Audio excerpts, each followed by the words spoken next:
యోహాను రాసిన 3వ పత్రిక మొదటి అధ్యాయము మొదటి 4 వచనాలను చదువుకుందాం. పెద్దనైన నేను సత్యమును బట్టి ప్రేమించు ప్రియుడైన గాయునకు శుభమని చెప్పి వ్రాయినది, ప్రియుడా, నీ ఆత్మ వర్ధిల్లుచున్న ప్రకారము నీవు అన్ని విషయములలోను వర్ధిల్లుచు సౌఖ్యముగా ఉండవలనని ప్రార్థించుచున్నాను.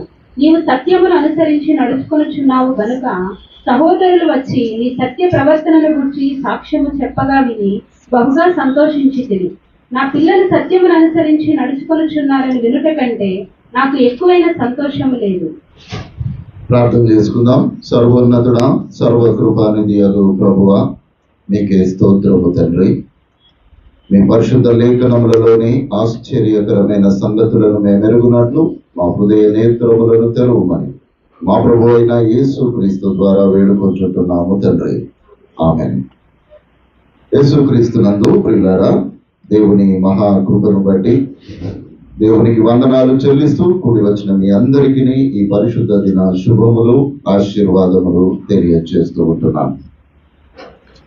యోహాను 3వ పత్రిక మొదటి సెంచరీ ముగింపులో వ్రాయబడినటువంటి పత్రిక, అనగా సుమారు క్రీస్తు శకము 80 నుండి 100 సంవత్సరంలో, లేదు అనంటే 2వ శతాబ్దము మొదటి ప్రాంతంలో ఇది వ్రాయబడినట్లుగా మనకు తెలుస్తుంది. యోహాను పత్రికలు 3 కూడా చాలా శ్రేష్టమైనటువంటి విషయాలను మనకు జ్ఞాపకము చేస్తున్నట్లుగా మనము చూస్తున్నాము. ఇక్కడ ఈ 3వ వచనంలో అంటాడు, నీవు సత్యమును అనుసరించి నడుచుకొనుచున్నావు గనక సహోదరులు వచ్చి నీ సత్య ప్రవర్తనను గురించి సాక్ష్యము చెప్పగా విని బహుగా సంతోషించి తిని. ప్రియమైన దేవుని బిడ్డలారా, ఒక సాక్ష్యము అనేటటువంటిది ఎంతో గొప్పది. మన గురించి ఒకరు ఇంకొకరి దగ్గర ఒక మంచి మాట చెప్పడము అనేటటువంటిది ఎంతో ఆనందకరము అనేటటువంటిది ఇక్కడ యోహాను గారు జ్ఞాపకము చేస్తూ ఉంటున్నారు. అక్కడ వారు సత్యమును అనుసరించి నడుచుకొనుచున్నారు కనుక నీ వద్దనున్నటువంటి ఆ సహోదరులు వచ్చి నీ గురించి ఒక గొప్ప సాక్ష్యము చెప్పడము నాకు సంతోషము కలిగించింది అనేటటువంటిది జ్ఞాపకము చేస్తూ, ఈనాటి ఈ రోజు యొక్క అంశము క్రైస్తవ జీవన విధానము, the Christian way of life. ఒక క్రైస్తవుని యొక్క జీవన విధానము ఏమిటో ఈ మాట మనకు జ్ఞాపకము చేస్తున్నట్లుగా మనము చూస్తూ ఉంటున్నాం. దీనిలో మీకు 7 విషయాలు నేను జ్ఞాపకము చేస్తాను. మనము ఆ సమయానికే ముగించుకుందాము. ఎటువంటి తొందరపడాల్సినటువంటి అవసరము లేదు అని జ్ఞాపకము చేస్తూ, మరి ఈ క్రైస్తవ జీవన విధానములో అసలు క్రైస్తవ జీవనము అంటే ఏమిటో మనం ముందుగా తెలుసుకోవాలి. ఏంటిది క్రైస్తవ జీవిత విధానము ఏమిటి, లేకపోతే ఆ క్రైస్తవుడుగా ఒక మనిషి ఏ విధంగా జీవించగలడు అనేటటువంటి కొన్ని విషయాలను నేను జ్ఞాపకము చేస్తాను. రోమీలకు రాసినటువంటి పత్రిక 12వ అధ్యాయము మొదటి వచనాన్ని చదువుకుందాం. దేవునికి అనుకూలమైన సజీవ యాగంగా మీ శరీరంలో ఆయనకు సమర్పించుకోండి. దేవుని వాత్సల్యమును బట్టి మిమ్మును మహిమపరుచుచున్నాను. కాబట్టి మొట్టమొదటిగా క్రైస్తవ జీవిత విధానములో పరిశుద్ధము, దేవునికి అనుకూలమును, సజీవమైన యాగముగా మన శరీరములను దేవునికి సమర్పించుకోవాలి.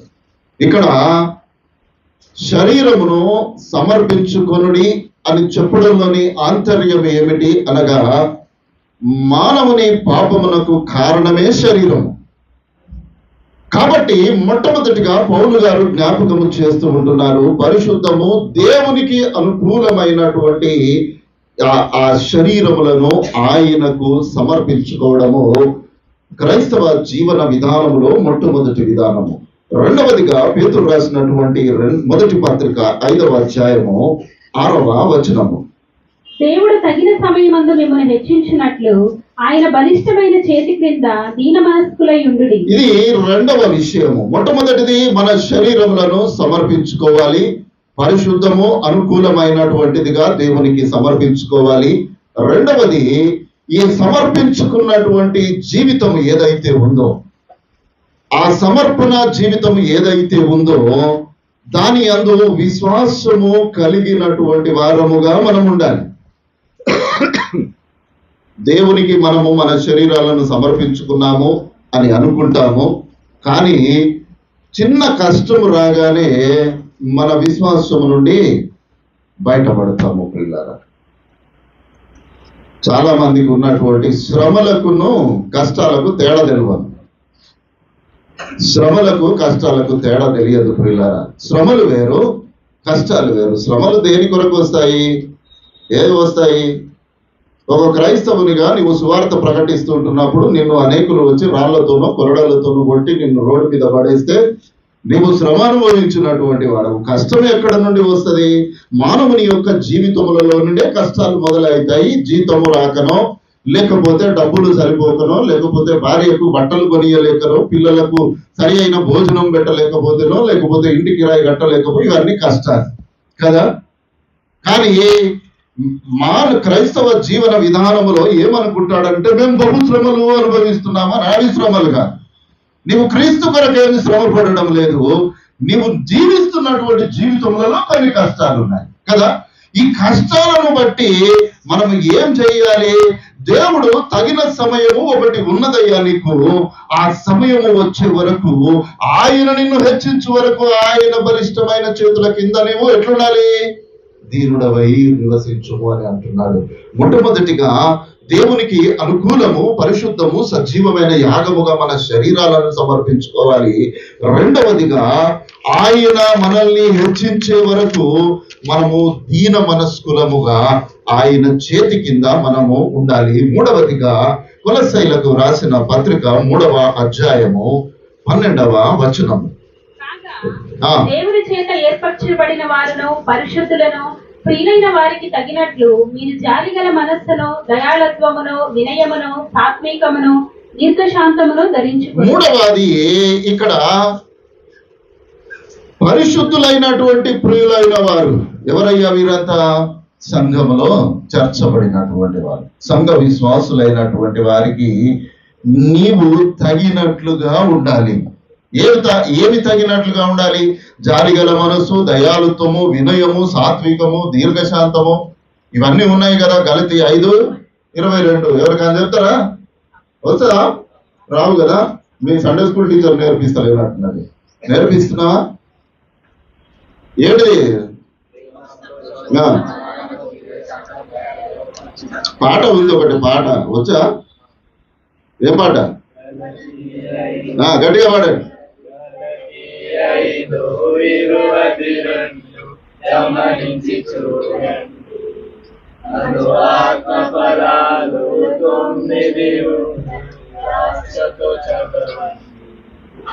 ప్రేమ, సంతోషము, సమాధానము, దీర్ఘ శాంతము, దయాళుత్వము, మంచితనము, విశ్వాసము, సాత్వికము, అసమీకరణము. కాబట్టి ఇవన్నీ కూడా ఒక క్రైస్తవ జీవితములలో ఉండాలి అనేటటువంటిది విషయం.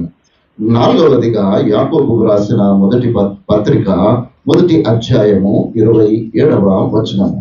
తండ్రి అయిన దేవుని ఎదుట పవిత్రమును నిష్కలంకమైన భక్తి ఏదనగా దిక్కులేని పిల్లలను, విధవరాండ్లను వారి ఇబ్బందులో పరామర్శించుటయు, ఇహలోక మాల్యము తన కంటకుండా తను తాను కాపాడుకోవడమే. మొట్టమొదటిగా మనము చూసినప్పుడు పరిశుద్ధముగా మన శరీరములను దేవునికి సమర్పించుకోవాలి. సమర్పించుకున్నటువంటి శరీరములను దేవుని బలిష్టమైన చేతుల కింద ఆయన హెచ్చించే వరకు మనము ఆయనతో కూడా నివసించాలి. ఆయన నివసిస్తున్నటువంటి సంఘములో నీవు జాలిగల మనస్సును, దయాళుత్వము, వినయము, సాత్వికము ఇవన్నీ నీవు కలిగి ఉంటూ ఇంకా ఏ విధంగా ఉండాలి అంటున్నాడు? నిష్కలంకమైనటువంటి భక్తి నీవు కలిగి ఉండు. ఎవరినట? దిక్కులేని పిల్లలను, విధవరాళ్లను వారి ఇబ్బందులలో పరామర్శించుటయో, ఇంకా ఏంటిదట? ఇహలోక మాలిన్యము మనకంటకుండా జాగ్రత్తగా ఉండాలి కదా. ఇప్పుడు పైవన్నీ మనకు ఉన్నాయి. ఇహలోక మాలిన్యాన్ని అంటించుకుంటే ఇవన్నీ ఉన్నట్ట లెక్క కాదు కదా పిల్లరా. కాబట్టి ప్రియమైన దేవుని బిడ్డలారా, క్రైస్తవ జీవన విధానంలో ఇవి 4 చాలా ప్రాముఖ్యమైనటువంటి విషయాలుగా మరి జ్ఞాపకము చేయబడుతూ ఉంటున్నాము. దీనిలో రెండవది క్రైస్తవుని యొక్క బాధ్యత. క్రైస్తవుని యొక్క బాధ్యత ఏమై ఉన్నది? ఏం బాధ్యత ఉంటది చెప్పండి? ఏముంటది బాధ్యత? కుటుంబంలో అయితే చాలా బాధ్యతలు ఉంటాయి కదా. తండ్రికి కొన్ని బాధ్యతలు ఉంటాయి, తల్లికి కొన్ని బాధ్యతలు ఉంటాయి, పిల్లలకు కొన్ని ఉంటాయి. నానా రకములైనటువంటి బాధ్యతలు కలిగి మనము లోకములో నివసిస్తూ ఉంటాము. కానీ దేవుని ఎదుట క్రైస్తవుని యొక్క బాధ్యత ఏమిటయ్యా?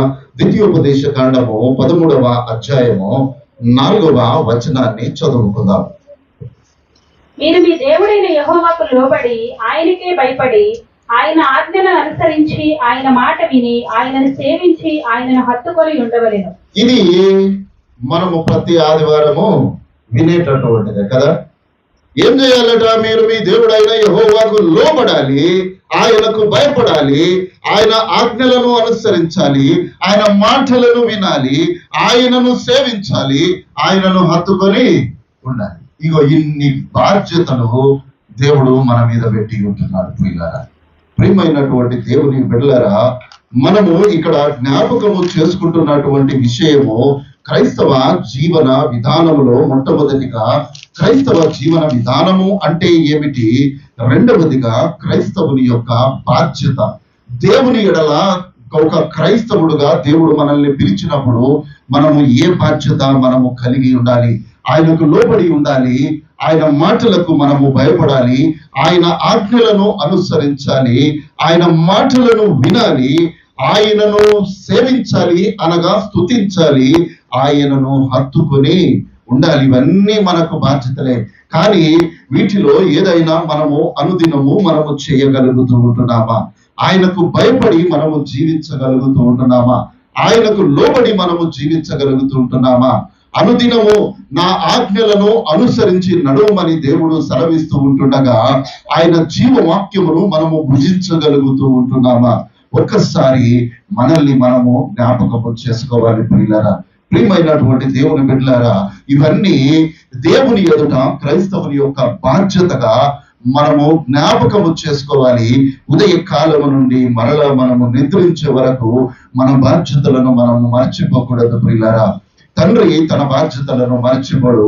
ఉదయ కాలము లేవగానే తనకు కలిగినటువంటిది పట్టుకొని పనికి వెళతాడు, సాయంత్రం వస్తాడు.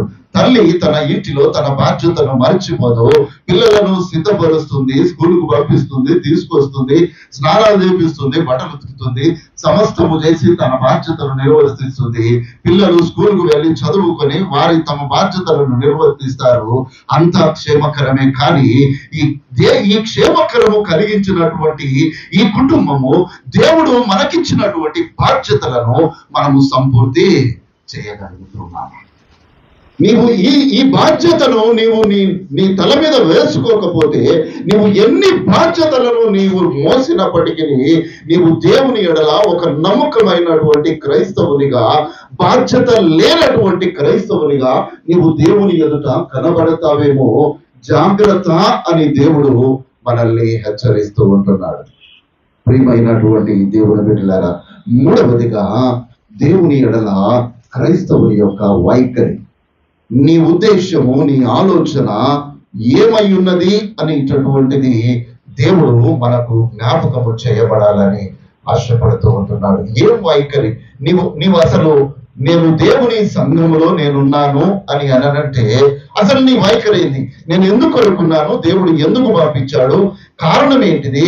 ఎప్పుడైనా మనం ఆలోచించామా? ఎప్పుడైనా దేవుణ్ణి మనం అడిగామా? సంఘ పరిచర్యలో నీ వైఖరి ఏమిటి? ప్రార్థనలో నీ వైఖరి ఏమిటి? సహవాసములో నీ వైఖరి ఏమిటి? స్తుతి ఆరాధనలో నీ వైఖరి ఏమిటి? నీవు దేవుని సంఘ నాయకత్వము దేవుడు నీకు అప్పగించినప్పుడు నీ వైఖరి ఏమిటి? దేవునికి కృతజ్ఞత అర్పణ అర్పించడంలో నీ వైఖరి ఏమిటి? సంఘములో మన ఎదుట తప్పు చేసినటువంటి వారి విషయంలో నీ వైఖరి ఏమిటి? నిన్ను నీవు తగ్గించుకోవడంలో నీ వైఖరి ఏమిటి? ఏంటిది? ఏమి ఆలోచన మనము చేస్తూ ఉంటున్నాము? మన వైఖరి దేవునికి అనుకూలమైనటువంటిదిగా ఒకవేళ లేకపోతే మనము క్రైస్తవునిగా దేవుని ఎదుట మనల్ని మనము కనబరుచుకుంటున్నామా? ఆయన బలిష్టమైన చేతుల కింద దీనమనస్కులముగా మనము ఉండగలుగుతూ ఉంటున్నామా? ఆయన ఆజ్ఞలను, ఆయన మనకిచ్చినటువంటి బాధ్యతలను మనము నెరవేర్చగలుగుతూ ఉంటున్నామా?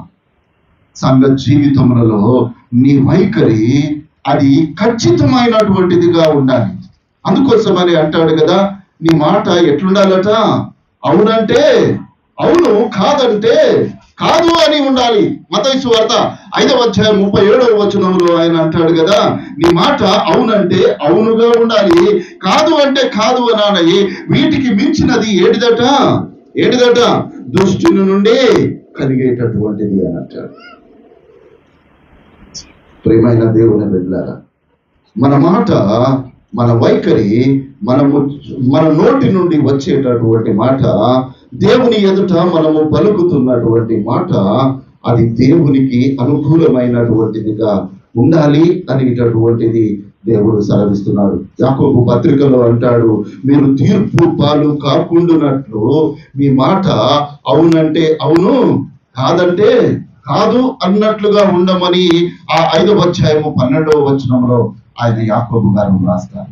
తీర్పు పాలు కావద్దు అని అంటే మన మాట ఒకటే అయి ఉండాలి. మనము మాట కాదు అవును అనే రెండు వైఖరులు మనము కలిగి ఉన్నాము అని అంటే అది దుష్టుని నుండి కలిగేటటువంటి.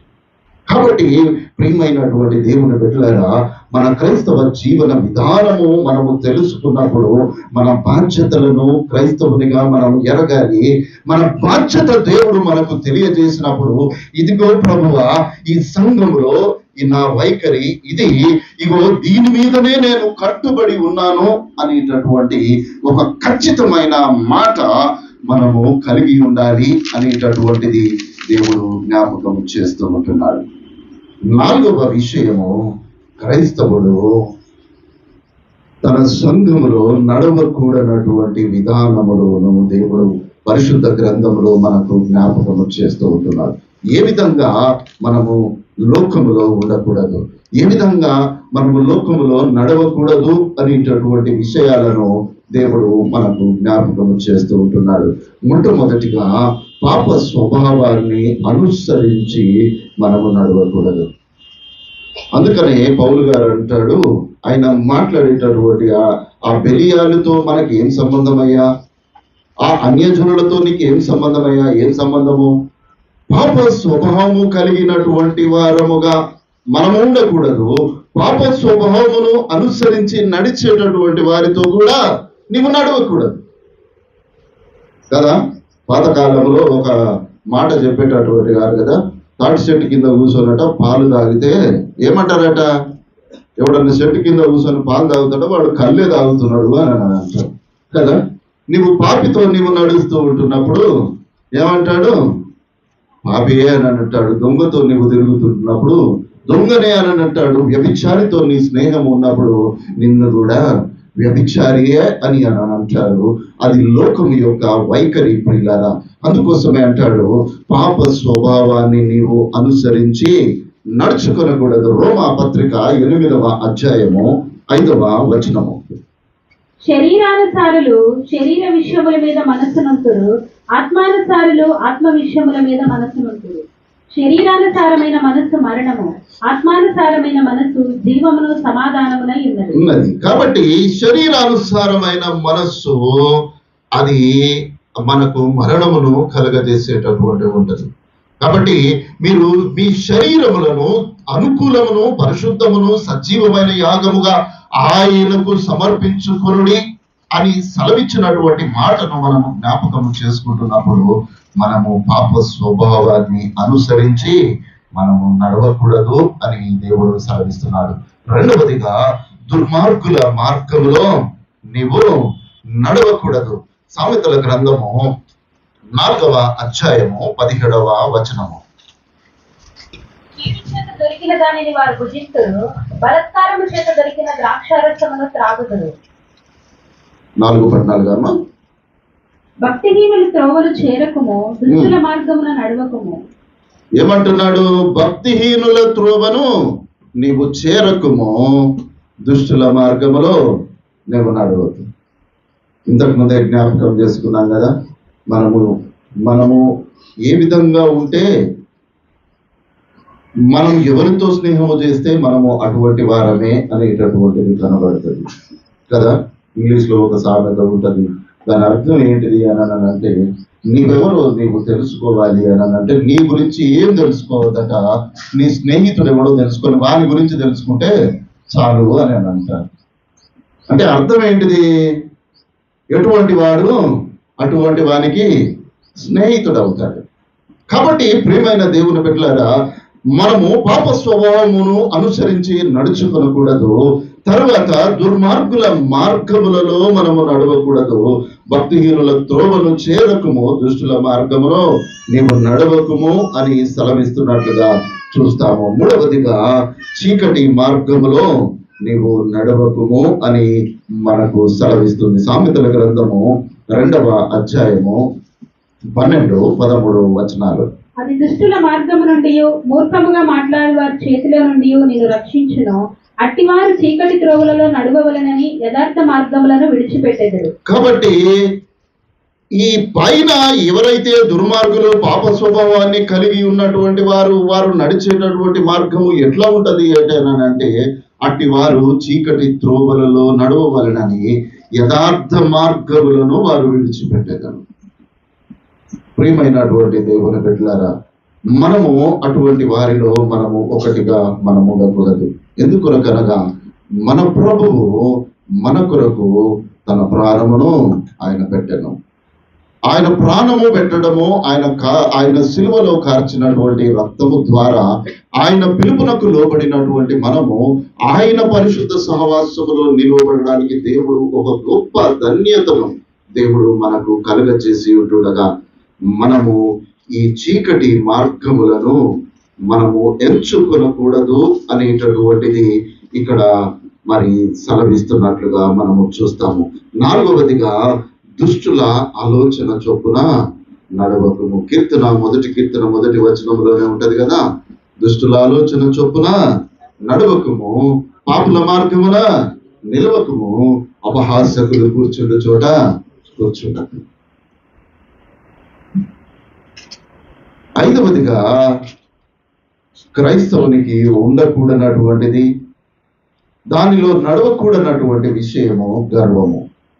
నీవు గర్వము కలిగి నీవు నడవకుము అని ఈ లేఖనము మనల్ని హెచ్చరిస్తూ ఉంటుంది. చూడండి, మీకా గ్రంథము 2వ అధ్యాయము 3వ వచనము.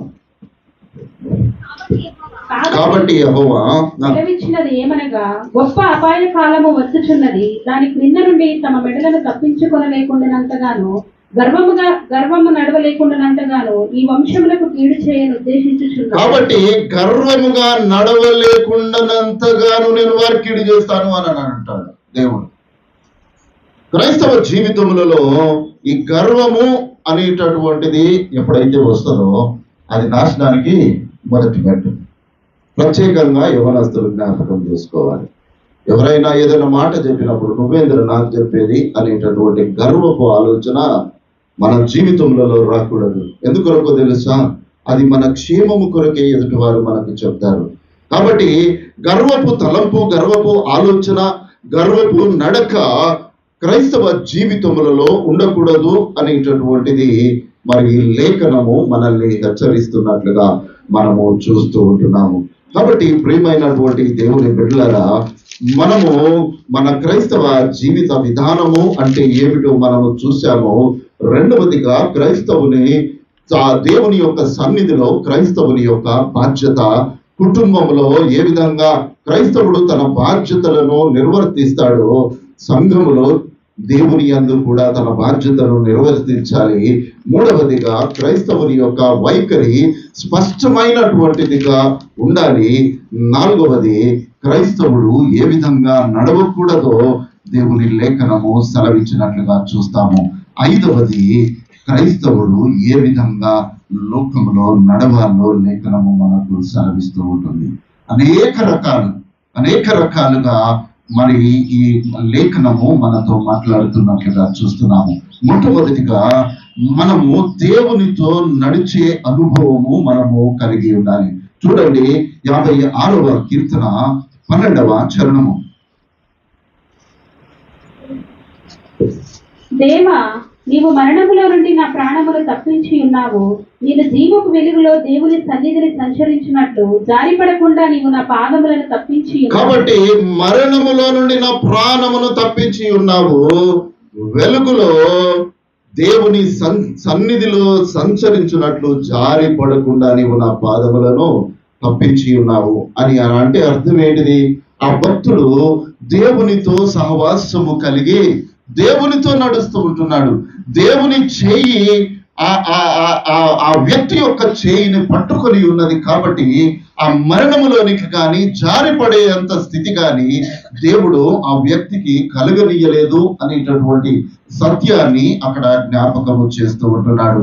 కాబట్టి క్రైస్తవుడు ఎల్లప్పుడూ దేవునితో నడిచేటటువంటి ఒక అనుభవంలోనికి మనము రావాలి. హానోకు ఆయన దేవునితో నడిచెను అనేటటువంటి ఒక అనుభవము కలిగి ఉన్నాడు. ప్రియులారా, మనము కూడా ఆ అనుభవములో మనం ఉండాలి. కాబట్టి దేవుడు అంటున్నాడు, ఎవడైతే దేవునితో నడుస్తాడో వారి పాదములు జారిపడకుండా దేవుడు కాపాడుతాడు. రెండవది, దేవునితో నడవాలి. ఆ తర్వాత దేవుని మార్గములలో మనము నడవాలి. చూడండి, ద్వితీయోపదేశ కాండము 5వ అధ్యాయము 3వ వచనము.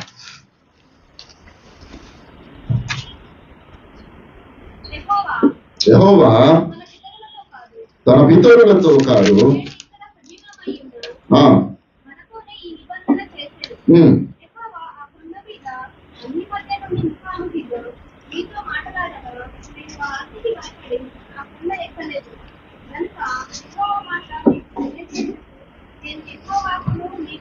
ద్వితీయోపదేశ కాండము 5వ అధ్యాయము 33వ వచనము.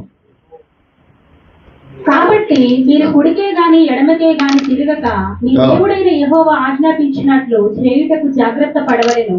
మీరు స్వాధీనపరుచుకొనబోవు దేశంలో మీరు జీవించుచు మేలు కలిగి దీర్ఘాయుష్మంతులగునట్లు మీ దేవుడైన యెహోవా మీకు ఆజ్ఞాపించిన మార్గములన్నిటిలో నడుచుకొనవలెను. కాబట్టి కుడికే గాని ఎడమకే గాని తిరగక దేవుడు ఏదైతే సెలవిచ్చాడో ఆ మార్గములోనే మీరు నడవండి అని అంటున్నాడు. ఆ మార్గములో నడుస్తున్నట దీర్ఘాయువు మీకు కలుగుతూ ఉంటుంది. యెహోవా మీకు ఆజ్ఞాపించినటువంటి ఆ మార్గములను మీరు జ్ఞాపకము చేసుకొని మీరు నడవండి అని అక్కడ సెలవిస్తున్నట్లుగా చూస్తున్నాము.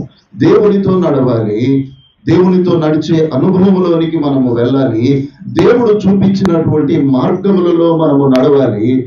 మూడవదిగా, దేవుని యొక్క సన్నిధిలో అంటేగా ఆయన ముందర మనము నడిచేటటువంటి వారముగా మనం ఉండాలి. తల్లి తండ్రి ఏం చేస్తారు? చిన్న బిడ్డలు ఉంటే వారి ముందరనే ఉండేటట్టుగా చూసుకుంటారు.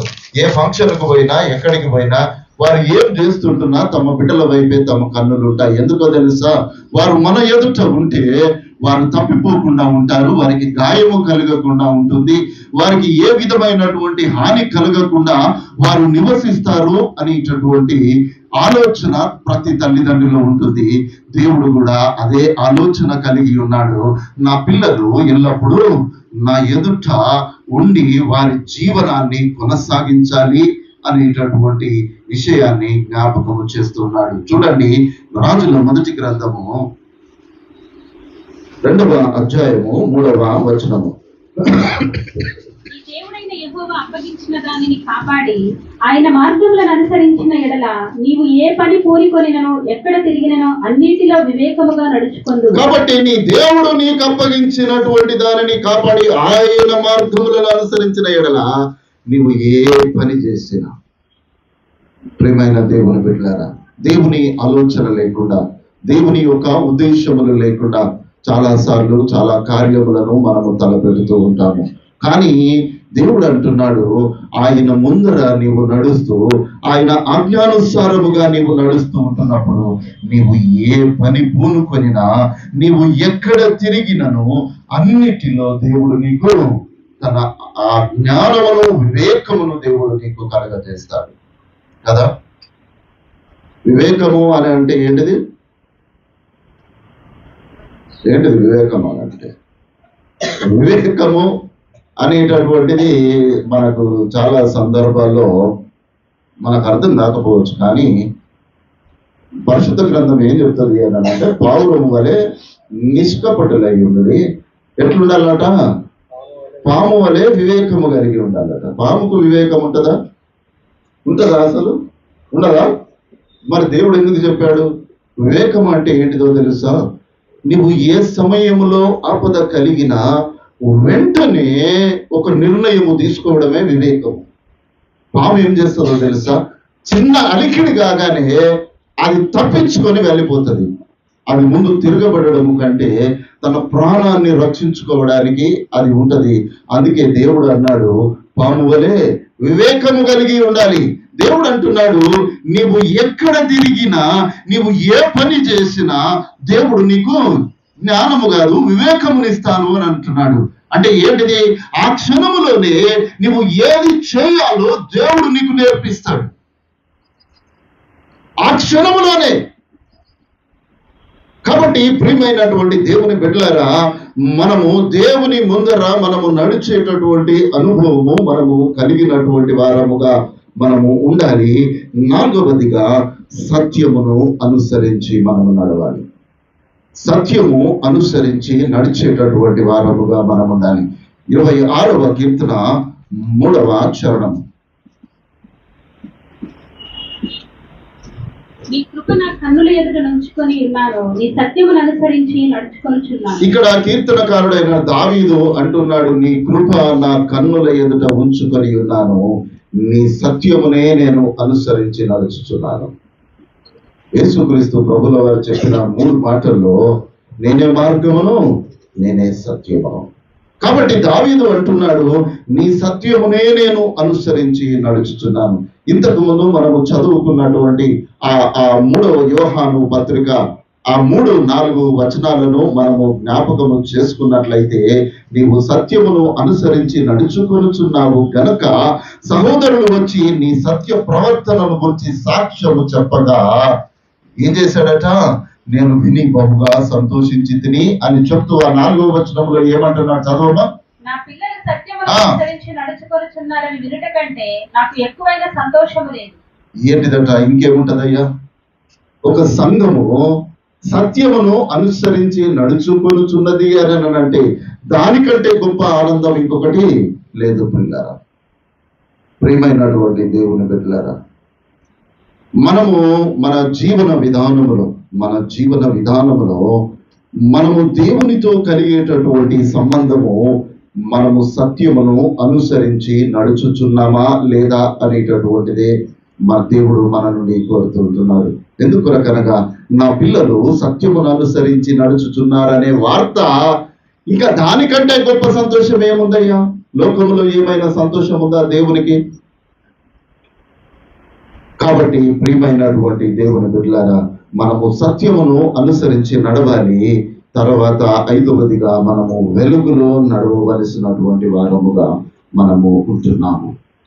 89వ కీర్తన 15వ చరణము.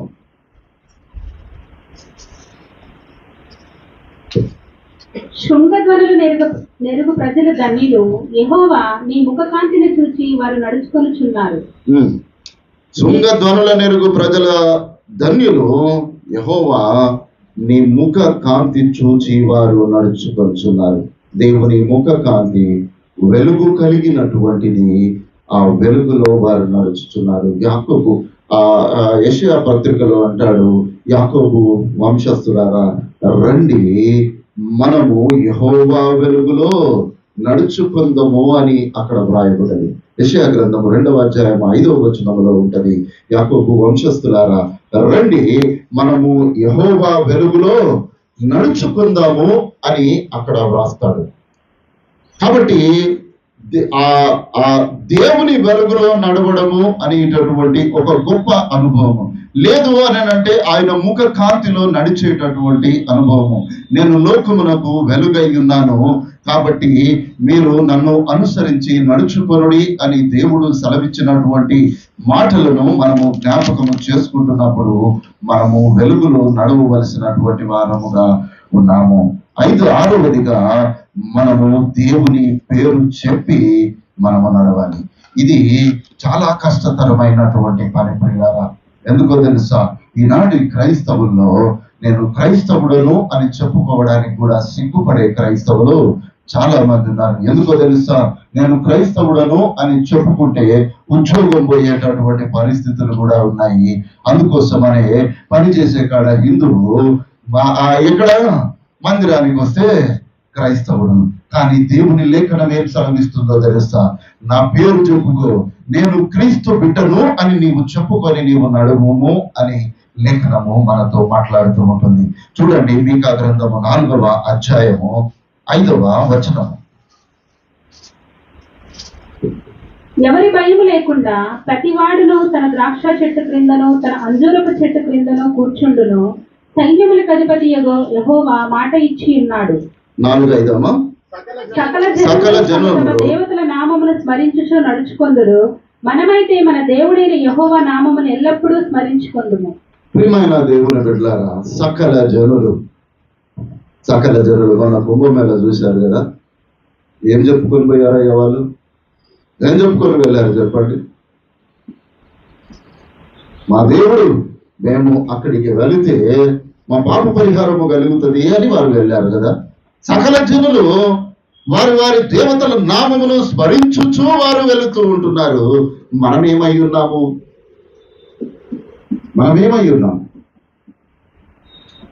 దేవుని పేరు చెప్పుకొని బ్రతకగలుగుతూ ఉంటున్నామా? నేను క్రైస్తవుడనయ్యా అని చెప్పుకునేటటువంటి ఒక ఆధిక్యత మనము కలిగి ఉంటున్నామా?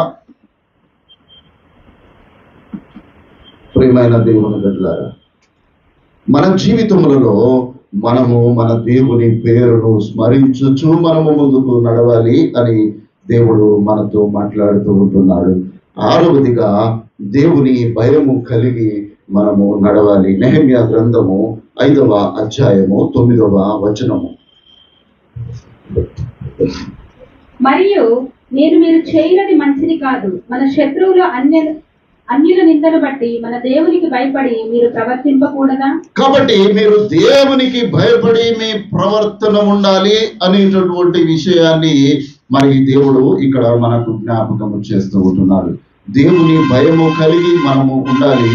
దేవుని యొక్క సన్నిధిలో మనం ఉన్నప్పుడు దేవుని యొక్క భయము మన జీవితములలో ఉండాలి ప్రియులారా. దేవుని భయం లేకుండా మానవుడు చెడిపోతాడు అనేటటువంటి సత్యాన్ని మనము గ్రహించాలి. తల్లిదండ్రులకు పిల్లల విషయంలో అదే ఆలోచన కలిగి ఉంటారు కదా. ఏముంటారు? తండ్రి తల్లి మీద నింద మోపుతుంటాడు, నీ భయం వాళ్ళకి లేదు అని అంటాడు. తల్లి అంటది, నేను భయపెట్టేది నువ్వు కదా అని తండ్రి ఇరువురి మీద నెపం మోపుతుంటారు. వీరిద్దరికి భయపడినటువంటి పిల్లలు ఆ కుటుంబము దేవునికి భయపడుతూ ఉంటున్నారు. ప్రియమైనటువంటి దేవుని బిడ్డలారా, మనము దేవుని భయము కలిగి లోకములో మనము నడక సాగించేటటువంటి వారముగా మనం ఉండాలి. 8వదిగా ధర్మశాస్త్రమును అనుసరించి మనము నడుచుకోవాలి. 119వ కీర్తన 1వ చరణం. యెహోవా ధర్మశాస్త్రమును అనుసరించి నిర్దోషముగా నడుచుకుని వారు ధన్యులు. కాబట్టి ఒక ధన్యత మనకు కలగాలి అని అనంటే మనము ధర్మశాస్త్రమును అనుసరించి మనం నడుచుకోవాలి. ధర్మశాస్త్రమును అనుసరించి నడుచుకుని వారు ధన్యులు అనేటటువంటి విషయాన్ని దేవుడు మనకు జ్ఞాపకం చేస్తూ ఉంటున్నాడు. 10వది ప్రేమ మరియు విధేయత కలిగినటువంటి జీవితము కలిగి మనము ముందుకు నడవాలి అనేటటువంటి విషయాన్ని దేవుడు జ్ఞాపకం చేస్తున్నాడు. యోహాను రాసిన 2వ పత్రిక 6వ చరణం 6వ వచనాన్ని చదువుకుందాం. మనం ఆయన ఆజ్ఞల ప్రకారము నడుచుటయే ప్రేమ, మీరు మొదటి నుండి విధిన ప్రకారము ప్రేమలో నడుచుకోవాలనేదే ఆజ్ఞ. కాబట్టి మీరు ప్రేమలో నడుచుకోవాలనేటటువంటిదే ఆజ్ఞ. కాబట్టి ఈ ప్రేమ విధేయత లేనటువంటి క్రైస్తవ జీవితము మనము లేకుండా మనము క్రైస్తవులముగా లోకములో నడవలేము అనేటటువంటిది దేవుడు మనకు జ్ఞాపకము చేస్తూ ఉంటున్నాడు. 10వదిగా మనము ఆత్మానుసారముగా మనము లోకములో మనము నడవాలి. రోమీయులకు రాసిన పత్రిక 8వ అధ్యాయము 3వ వచనము. శరీరమును అనుసరింపక ఆత్మను అనుసరించి నడుచుకొనుచు మన యందు ధర్మశాస్త్ర సంబంధమైన నీతిని నెరవేర్చబడవలెనని పాప పరిహారము నిమిత్తము దేవుడు తన సొంత కుమారుని పాప శరీరాకారముతో నింపి ఆయన శరీరమందు పాపములకు శిక్ష విధించెను. కాబట్టి మన పాపముల నిమిత్తము ఆయన శరీరమునకు శిక్ష విధించబడింది. కాబట్టి దేవుని ఆత్మను పొందుకున్నటువంటి మనము ఆత్మానుసారముగా లోకములో మనము కనబరచబడాలి. శరీరమును అనుసరింపక ఆత్మను అనుసరించుట నడుచుకొనుటయే ధర్మశాస్త్రం యొక్క గొప్ప విధి అనేటటువంటిది ఇక్కడ జ్ఞాపకము చేయబడుతూ ఉంటున్నాము. 11వదిగా నీతి మార్గములో మనము నడవాలి. సామెతల గ్రంథము 2వ అధ్యాయము 20వ వచనము. నీవు సత్యముల మార్గమందు నడుచుకొందువు, నీతిమంతుల ప్రవర్తనలను అనుసరించు. కాబట్టి నీతిమంతుల ప్రవర్తనలను మనము అనుసరించి నీతి మార్గంలో మనము నడవాలి అనేటటువంటిది జ్ఞాపకము చేస్తూ, తర్వాత మనము యేసుక్రీస్తు ప్రభువుల వారు నడిచినట్టుగా మనము నడవాలి అనేటటువంటి విషయాన్ని దేవుడు జ్ఞాపకం చేస్తున్నాడు. ఇన్ని రకాలుగా మనము లోకములో మనము సంచరిస్తూ ఉంటున్నప్పుడు యేసుక్రీస్తు అనేటటువంటి మన రక్షకుని అనుసరించి నడిస్తే ఇవన్నీ మనము అనుసరించి నడిచినట్లే. 1 యోహాను పత్రిక 2వ అధ్యాయము 6వ వచనము.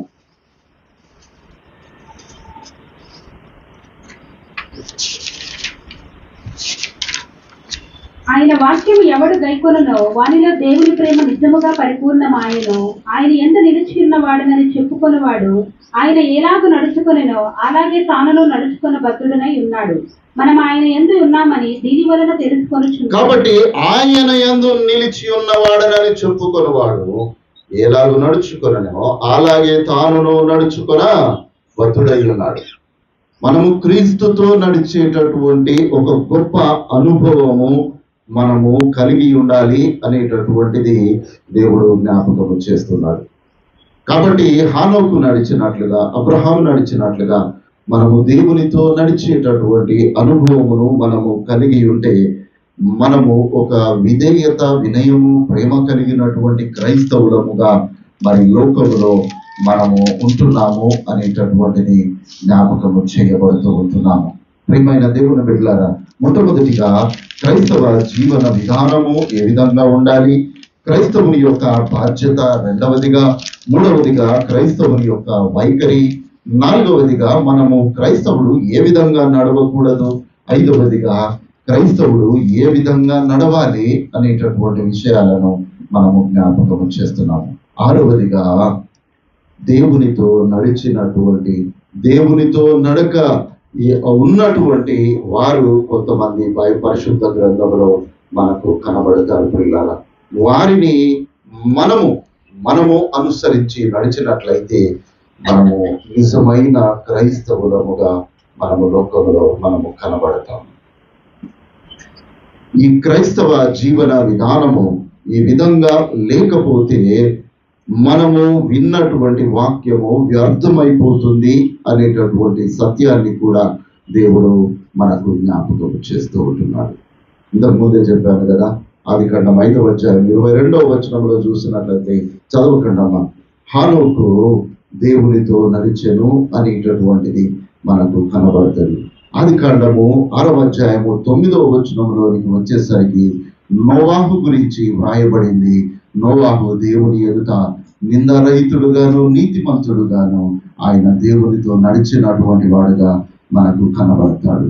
ఆదికాండము 24వ అధ్యాయము 40వ వచనంలో చూస్తే అబ్రహాము ఏ విధంగా నడిచాడో మనందరికీ తెలిసినటువంటిదే.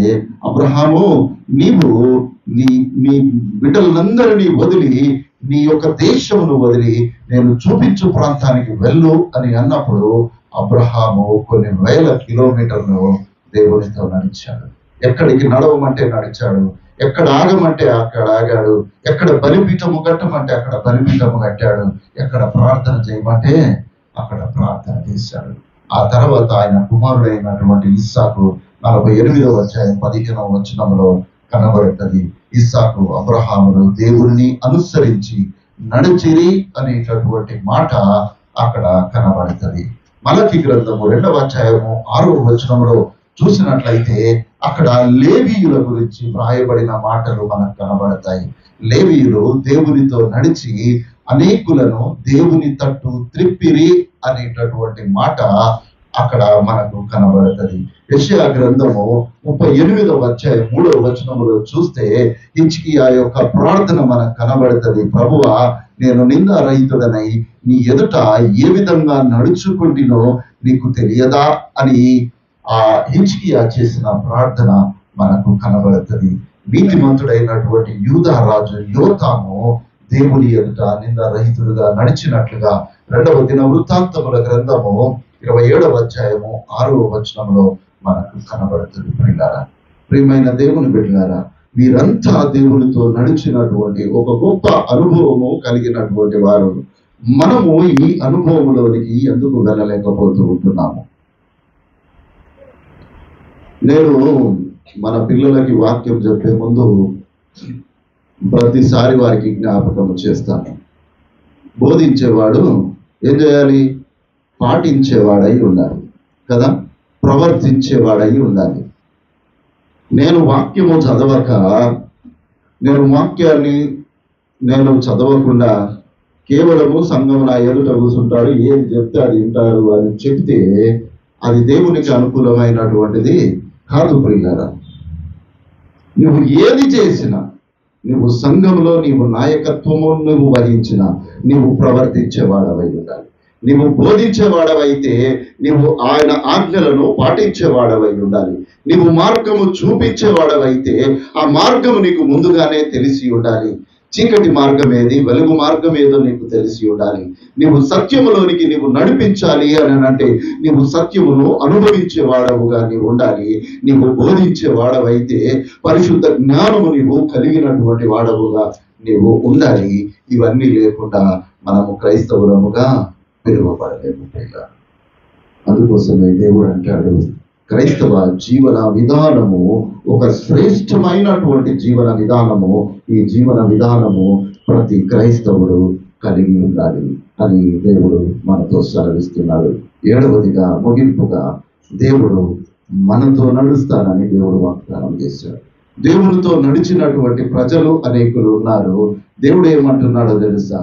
మీరు నాతో నడిచే అనుభవంలోనికి మీరు వస్తే నేనే మీతో నడుస్తాను అని దేవుడు అంటున్నాడు.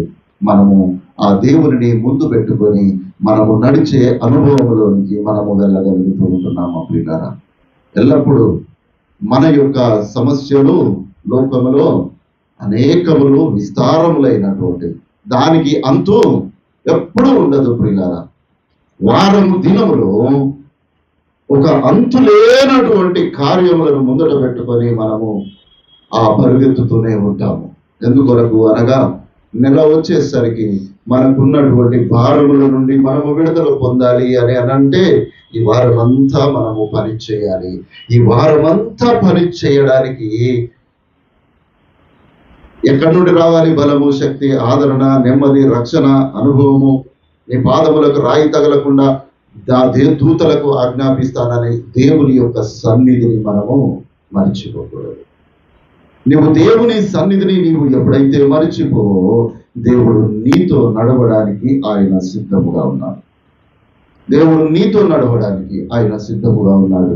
నీ ప్రక్కన ఉన్నటువంటి వాడు సంపూర్ణమైన జ్ఞానము కలిగినటువంటి వాడు కావచ్చు, వానికి సమస్త మార్గములను వానికి తెలిసి ఉండవచ్చును. కానీ వానితో నడిచేదానికంటే నీ దేవుని చేయి పట్టుకొని నడవడము శ్రేయస్కరము, ఆశీర్వాదము, అది నెమ్మది కలిగిస్తుంది. అది మనకు సుఖ సంతోషాలను కలిగించేటటువంటిదిగా ఉంటుంది. లేవీకాండము 26వ అధ్యాయము 12వ వచనము.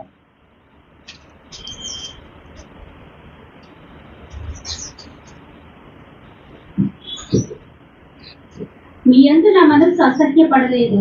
నేను మీ మధ్య నడిచెదను, మీకు దేవుడునై యుందును, మీరు నాకు ప్రజలై యుందురు. కాబట్టి దేవుడు అంటున్నాడు, నేను మీ మధ్య నడిచెదను, మీకు దేవుడనై యుందును, మీరు నాకు ప్రజలై యుందురు అని దేవుడు మనతో మాట్లాడుతూ ఉంటున్నాడు.